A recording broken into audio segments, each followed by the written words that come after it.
नमस्कार, news nation के digital platform पर आप सभी का स्वागत है। मैं हूं आपके साथ अमृता गर्ग और बात करेंगे खेल के मैदान की। और इस वक्त जो सुर्खियों में है वो है भारत पाकिस्तान मुकाबला। तो याद कर लीजिए आप, दिन रविवार और तारीख है 14 सितंबर और खेला जाएगा ये मैच दुबई इंटरनेशनल स्टेडियम में और ये है एशिया कप। एशिया कप का ये मुकाबला बहुत अहम और इस वक्त सुर्खियों में है क्योंकि लगातार भारत और पाकिस्तान की अगर बात की जाए तो एक साल के बाद क्रिकेट के मैदान में दोनों मुल्क आमने सामने आने वाले हैं। और अगर एशिया कप की बात की जाए तो दोनों मुल्कों के बीच अगर मुकाबलों की बात की जाए तो 18 मैच हुए हैं, जिसमें से 10 में भारत ने जीत दर्ज की है और 6 मुकाबलों में जो है वो पाकिस्तान ने जीत दर्ज की है। लेकिन सबसे हैरान जो करता है वो ये कि आज तक एशिया कप के फाइनल्स में दोनों की भिड़ंत आपस में नहीं हुई है। ये तो बात रही मैच की, लेकिन हम इसकी चर्चा क्यों कर रहे हैं? क्योंकि इस मैच को लेकर लगातार इसके विरोध में पूरे देश में एक ऐसा लग रहा है कि जैसे एक लहर है। आम लोगों से लेकर आम आवाम से लेकर लगातार पॉलिटिशियंस भी इसकी खिलाफत में उतरे हुए हैं, क्योंकि हमने देखा है कि जिस तरीके से पहलगाम आतंकी हमला हुआ उसके बाद से ये कहा गया कि नो टॉक टू पाकिस्तान, फिर चाहे वो ट्रेड टॉक्स हो, चाहे वो पानी को लेकर बातचीत हो कि खून बह रहा है तो पानी एक साथ नहीं बह सकता, कोई भी ट्रेड टॉक नहीं होगा, अगर टेरर टॉक होगा तभी ट्रेड टॉक होगा।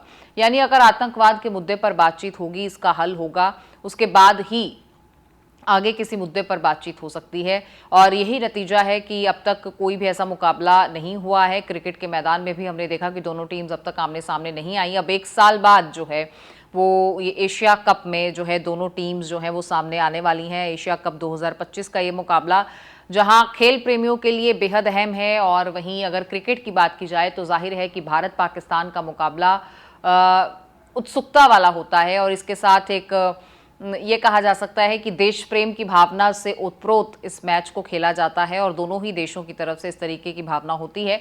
लेकिन अब चूंकि हालात सामान्य नहीं हैं और जहां आप किसी भी तरीके की वार्ता से इनकार करते हैं वहां ये खेल कैसे मुमकिन है, इसे लेकर आम लोग भी सड़कों पर हैं और विरोध प्रदर्शन में कई पार्टीज के नेता भी सामने आए, फिर चाहे वो कांग्रेस हो चाहे वो आम आदमी पार्टी हो। आम आदमी पार्टी की तरफ से तो बाकायदा पुतला फूंका गया है, विरोध किया गया है और ये कहा गया है, हम प्रियंका को भी सुन रहे थे जिन्होंने इस बात का जिक्र करते हुए कहा कि जब एक डेलीगेशन गया देश से बाहर और जो स्ट्राइक किया गया पाकिस्तान में उसकी पूरी जानकारी देते हुए यही उन डेलीगेटर्स को भी कहा गया कि पाकिस्तान के साथ किसी भी तरीके की वार्ता तब तक नहीं होगी जब तक आतंक के मुद्दे पर पाकिस्तान अपना स्टैंड साफ नहीं करता है, अपना स्टैंड क्लियर नहीं करता है।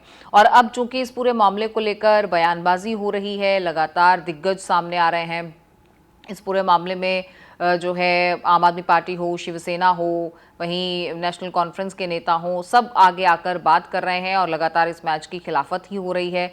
क्योंकि पहलगाम में जिस तरीके से 26 लोगों को, निर्दोष लोगों को मौत के घाट उतार दिया गया, वो आतंकी हमला अभी भी देश जो है वो भूला नहीं है और जाहिर तौर पर उन लोगों के प्रति लगातार श्रद्धा से सर झुकता है जिन लोगों ने इस आतंकी हमले में अपनी जानें गंवाई, वो परिवार जिनके लोग चले गए।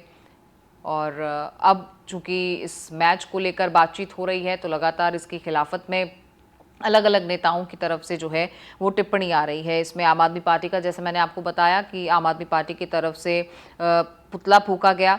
वहीं बीसीसीआई का तर्क अलग है। बीसीसीआई का कहना है कि केंद्र सरकार के निर्देशों का वो पालन करती है और भारत पाकिस्तान के साथ आईसीसी के टूर्नामेंट्स में खेल सकता है, लेकिन पाकिस्तान के साथ कोई भी द्विपक्षीय सीरीज नहीं खेलेगा, ऐसा तर्क जो है वो आईसीसी की तरफ से दिया गया है। वहीं उद्धव ठाकरे ने भी इस पूरे मामले को लेकर कहा है कि ऐसा क्या हुआ है कि पाकिस्तान के साथ हम जो युद्ध लड़ रहे थे अब उनके साथ मैच खेलने वाले हैं। और सीधे सीधे सवाल जो है वो जय शाह पर उठाए जा रहे हैं, क्योंकि जाहिर है कि अगर बीसीसीआई की भी बात की जाए और आईसीसी की भी बात की जाए तो एक अहम भूमिका में वो नज़र आते हैं। ऐसे में सवाल जो है वो सरकार की मंशा पर सीधे सीधे उठाए जा रहे हैं। और दूसरी तरफ हमने ये भी देखा कि आप जहां पानी को लेकर हम एक तरफ से खड़े हो जाते हैं कि एक पानी भी नहीं बहने देंगे, एक बूंद तक नहीं जाने देंगे। दूसरी तरफ हम कलाकारों की जब बात करते हैं तो कला के क्षेत्र में भी बहुत विरोध इसका हमने देखा। मसलन दिलजीत दोसांझ की फिल्म जब रिलीज़ हुई तो अक्रॉस द नेशन एक ऐसी लहर जो है वो उनके विरोध, उनके खिलाफ खड़ी हो गई, जबकि वो फिल्म भारत में रिलीज़ भी नहीं की गई। बावजूद इसके कई तरीके के आरोप, कई तरीके के इल्ज़ाम लगाए गए।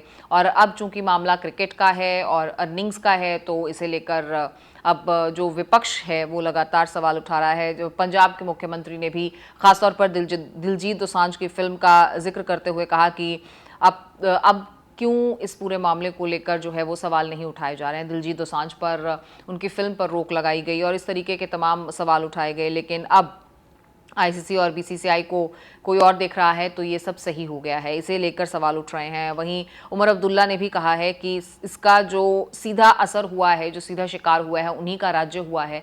तो अब इस मैच को लेकर उनको भी जो है वो शक व शुबा है और किस तरीके से असली चिंताएं जो हैं वो आतंकवाद को लेकर होनी चाहिए। और अब मैच को लेकर जो सवाल उठ रहे हैं, इसका आगे क्या नतीजा निकलता है ये तो फिलहाल नहीं कहा जा सकता। और आम आदमी पार्टी का तो यहाँ तक कहना है कि आप अपनी टीम को वापस बुलाएं, लेकिन अब चूंकि कल ये मैच होना है, अब इसे लेकर उत्सुकता भी उतनी है। लेकिन ये ज़रूर कहा जा सकता है कि जिस तरीके से एक उत्साह होता है पाकिस्तान और भारत के बीच मुकाबले को लेकर, उस तरीके का उत्साह इस बार देखने को नहीं मिल रहा है। भारत में खासकर लोग निराश हैं और सरकार से भी सवाल किए जा रहे हैं कि आप इस मैच की इजाज़त कैसे दे सकते हैं। वहीं अगर आईसीसी की बात की जाए तो उनका कहना है कि सरकार के दिशा निर्देशों के मुताबिक ही वो काम कर रहे हैं और इस तरीके से एशिया कप का ये टूर्नामेंट जो है भारत पाकिस्तान आपस में खेल सकते हैं। आपकी क्या राय है, आप क्या सोचते हैं इस मैच को लेकर? और जिस तरीके से पाकिस्तान के साथ अब तक भारत ने डील किया है, फिर चाहे वो काउंटर अटैक की बात कर ली जाए, पानी रोकने की बात कर ली जाए, ट्रीटीज़ को रद्द करने की बात कर ली जाए, कलाकारों को बैन करने की बात कर ली जाए, पाकिस्तानी चैनल्स को बैन करने की बात कर ली जाए, और इसके बाद अब ये क्रिकेट का मुकाबला जो एशिया कप 2025 में खेला जाना है दुबई की धरती में, उसे लेकर आपकी क्या राय है ये हमें कमेंट सेक्शन में ज़रूर बताइएगा। बहरहाल देश भर में इस बार इस मैच को लेकर उतनी उत्सुकता और उत्साह देखा नहीं जा रहा है जैसा अमूमन भारत पाकिस्तान मैच को लेकर देखा जाता है।